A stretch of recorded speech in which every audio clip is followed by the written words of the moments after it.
and welcome to In Depth. I'm Smriti Rastogi. The landmark Goods and Services Tax, launched on July 1st, 2017, has completed 2 years. GST was introduced as the biggest tax reform and showcased as one nation, one tax. The initial period was very stressful for the trade as well as the government. But over a period of time, it has stabilized to a large extent.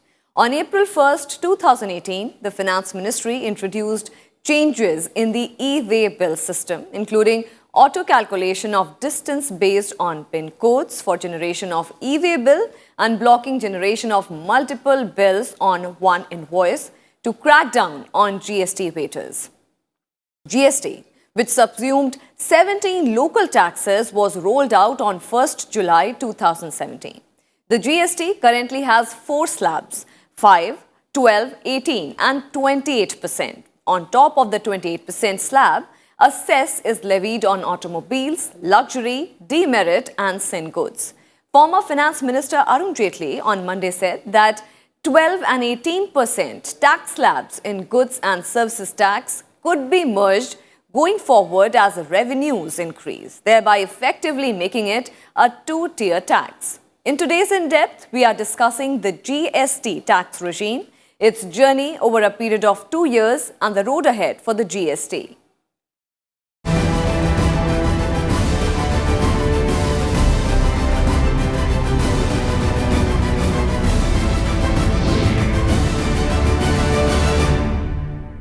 The landmark Goods and Services Tax, launched on July 1st, 2017, has completed 2 years. The One Nation, One Tax revolution has initially seen a few hiccups, but it's settling down and benefits are expected to soon start flowing. More details into the journey of the GST in this report. India's biggest tax reform, One Nation, One Tax, or the GST regime, has completed 2 years. The initial months have been stressful for the trade and the government, but over time, the system has stabilized to a large extent. Till date, the GST Council has had 35 meetings to resolve various issues, including the rate of tax, amendments required in law, simplification of procedure, and others. The GST Council is chaired by the Finance Minister and the State Finance Ministers. When it started from July 1, 2017, of course, industry faced a lot of initial challenges. There were issues on technology.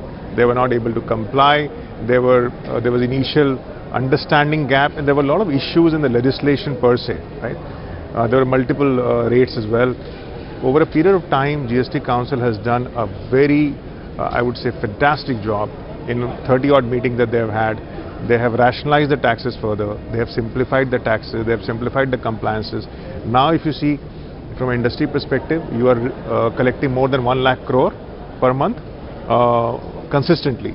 Industry is also settling in, and now I think after 2 years, you will see the benefits of GST getting realized. In the 8 months of 2017 and 18, from July to March, the average revenue collected was 89,700 crore rupees per month.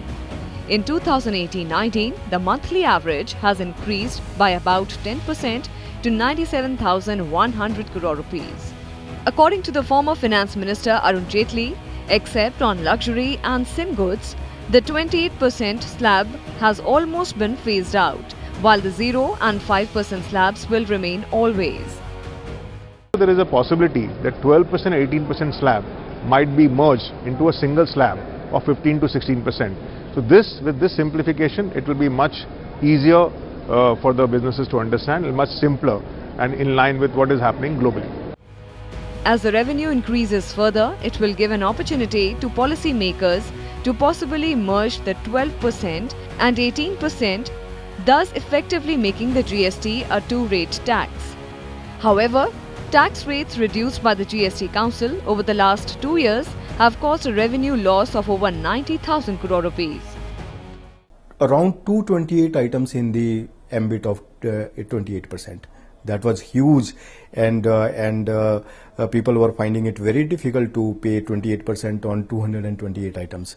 So government considered very rightly and there was a significant reduction in the items under the ambit of 28%. Now the items are only 28 in the ambit of 28%. So overall, now the maximum items are under the ambit of 18%. The Finance Ministry has also introduced changes in the e-way bill system, including auto-calculation of distance based on PIN codes to generate e-way bill and block the generation of multiple bills on one invoice. This in order to crack down on the GST evaders. Touted as an anti-evasion tool, the electronic way or the e-way bill was rolled out on 1st April 2018 for moving goods worth 50,000 rupees from one state to another. The same for intra or within the state movement was rolled out in a phased manner from April 15th. With instances of malpractices in e-way bill generation, the Revenue Department decided to rework the system to generate e-way bill by transporters and business. There are largely 3 or 4 slabs. One is at 5%, 12%, 28% and the residual category of 18%. So most of the items are at 18%. There are 28% rate on few commodities like luxury cars and aerated drinks, etc. And 5% is on item of mass consumption like food items, medicines and things like that. And there is a 12% concessional rate as well. These rates are decided by the GST Council, okay, which comprises of the Union Finance Minister as well as all the state finance ministers. And every decision has to be taken with a majority vote by the council if it comes to voting. GST, which subsumed 17 local taxes, was rolled out on July 1st, 2017. The GST currently has 4 slabs, 5, 12, 18 and 28%. In addition to the 28% slab, a cess is levied on automobiles, luxury, demerit and sin goods. The introduction of GST has fairly streamlined the process of refund. Exporters of goods are receiving refunds directly from the customs and service exporters are getting 90% refunds immediately. The issue of working capital blockage due to refusal of GST refund that was witnessed in the initial period has now been fairly sorted. Bureau Report, Rajya Sabha TV. The Goods and Services Tax has completed 2 years of implementation with several hits and few misses. With GST, starting a business has become easier. Transactions have become transparent. From returns to refunds, everything is online. The implementation of the Goods and Services Tax marked a significant indirect tax reform in the country. When it was introduced on July 1st, 2017, the basic idea was to remove the multiple tax system prevalent in India. Before GST, businesses in India paid a range of taxes to the centre and states. This arrangement had advantages and disadvantages. It generated revenues for state governments and allowed them a degree of financial autonomy. On the other hand, it created confusion for companies, slowed movement of goods from one state to another, while allowing tax evasion due to weak supervision. GST changed all that. All central and state taxes were replaced by a single countrywide tax levied on all goods and services, and India became a unified common market. Before GST came in, you had a lot of multiple taxes, excise duty, sales tax, VAT, etc. Now all of them have gone and there's only one tax. From a government perspective, it's easier to collect. From the customer perspective, easier to understand. And from industry perspective, it ensures that you don't have cascading impact of tax, that means tax on tax. But after the implementation of GST, small and medium enterprises faced troubles understanding and adopting the necessary requirements to comply with the new system of indirect taxation. Filing 3 returns in a month, registration rules and complex refund rules were some compliance issues that worried businesses.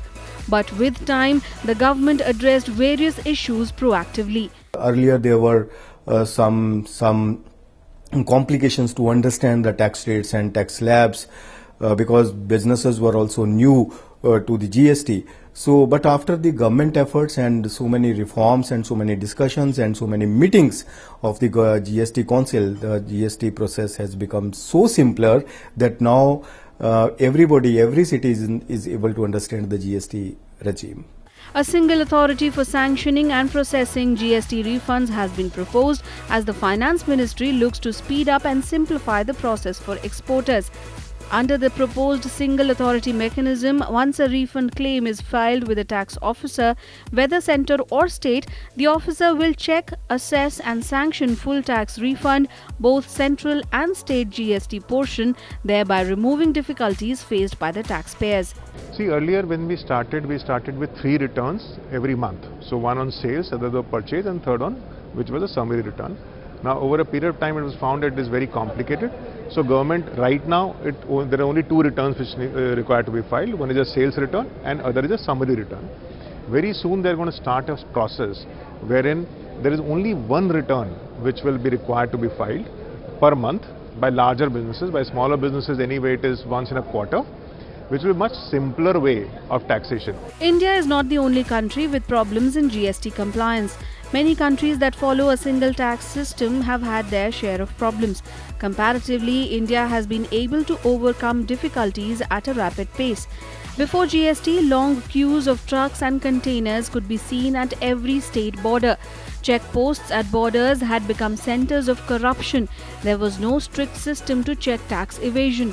Goods and services were costlier due to multiple levies. The number of registered businesses were very few, which resulted in loss of revenue for the government.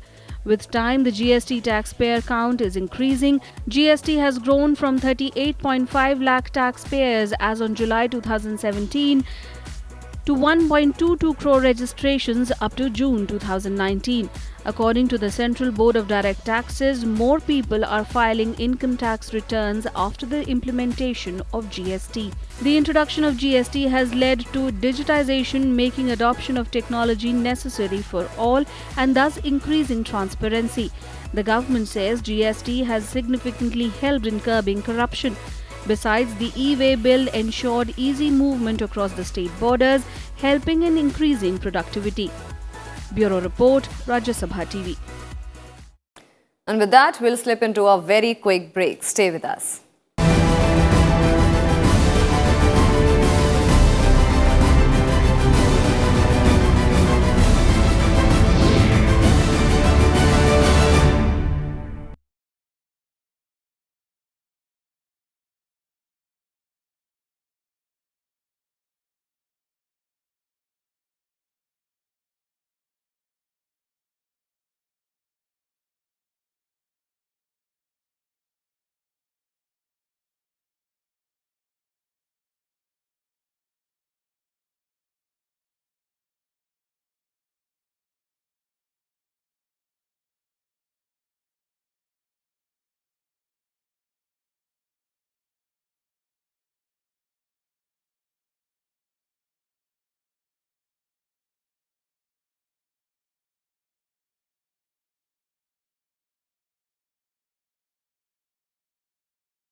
Welcome back.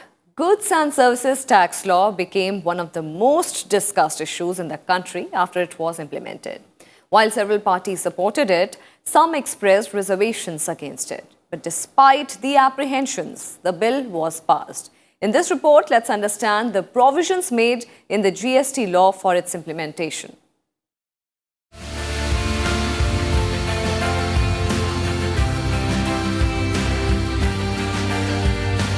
Tax reform has been a priority for the last 2 decades, but the UPA couldn't get the goods and services tax passed in Parliament.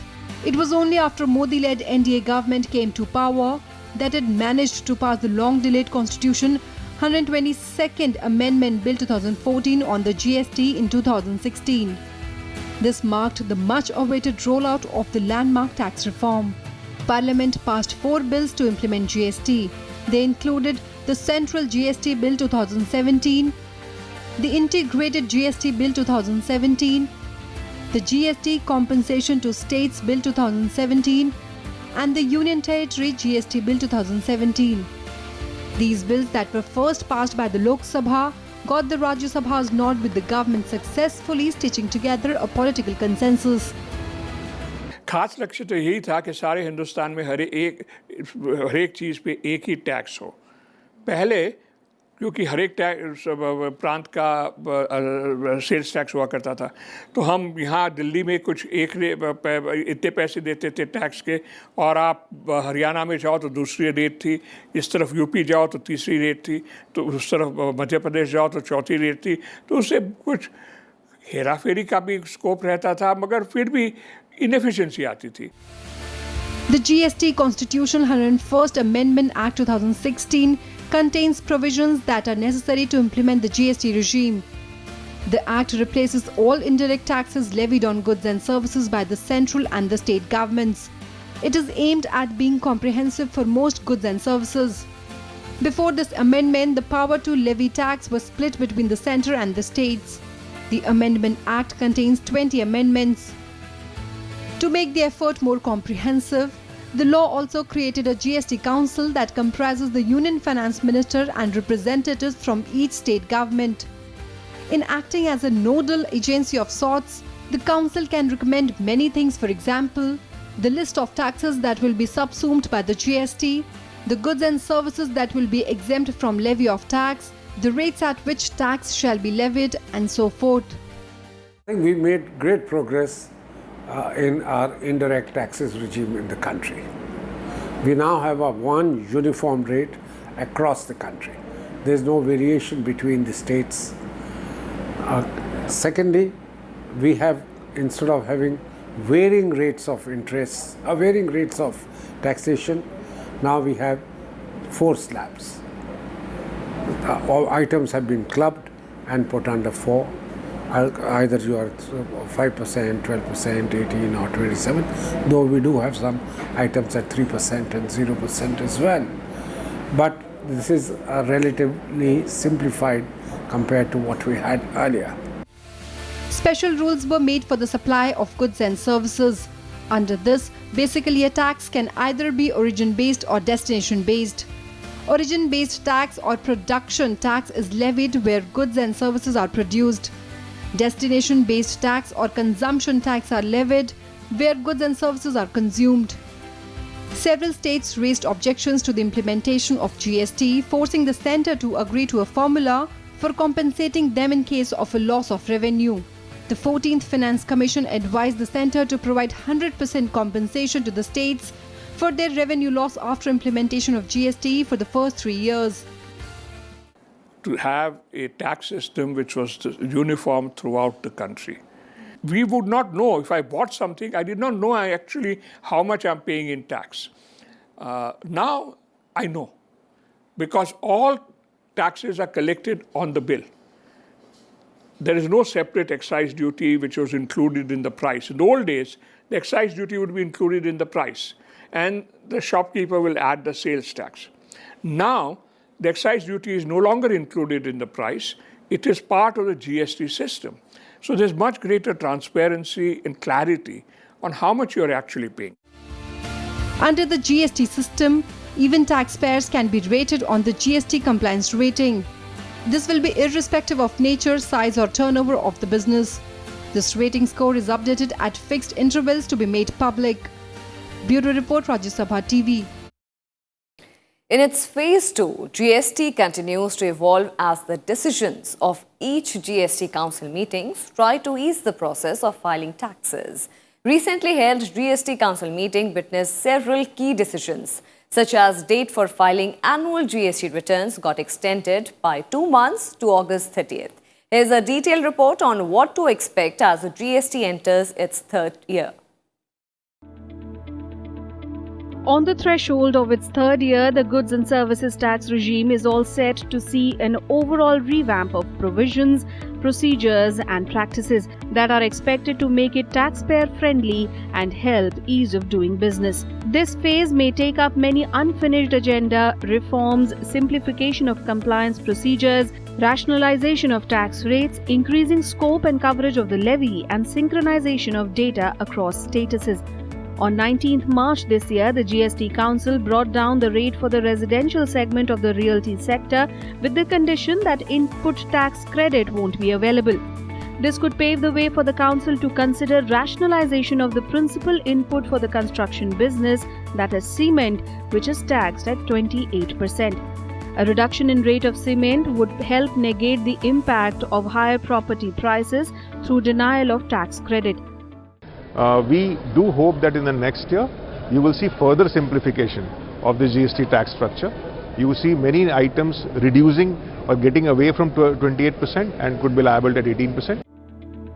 In view of its Make in India initiative, the government is also trying to bring down the overall production cost of the manufacturing industry. Similarly, electricity is an element that needs to be brought under the purview of GST. Keeping it outside has merely increased the cost of power because of the cascading effect of taxes paid on electricity. Prices of petroleum products are largely impacted by global political and economic reforms, but the government has ruled out bringing petroleum products under the GST as states wish to retain flexibility in taking a few items that they can have control over. Automobile segment is another sector which has been struggling with less demand, primarily due to high prices and costs associated with maintaining such vehicles. A lower GST on automobiles from 28% to 18% could effectively stoke demand and provide necessary boost to the sector. We expect that petroleum products should also come under the ambit of GST. That is a major cascading impact of the petroleum products is always very high on the people in terms of transportation cost and all the other associated ingredients. So at this juncture, we expect that government should consider for the petroleum products under the ambit of GST and a reduction in the slabs. Yet another major reform expected is introduction of the electronic tax invoice system or e-invoicing. It is expected to curb the increasing tax evasion cases reported since GST rollout. The proposed framework mandates generation of electronic invoices from the centralized government portal for all B2B transactions undertaken by businesses and is expected to be rolled out in a phased manner. With the recent collaboration of the Central Board of Indirect Taxes and Customs and the Central Board of Direct Taxes, it can be expected that more such synergy among the Ministry of Corporate Affairs, the Reserve Bank of India and Indian Customs Electronic E-commerce Gateway would spot defaulters and evaders across functions. With inputs from Mohammad Fateh Tipu, Bureau Report, Rajya Sabha TV.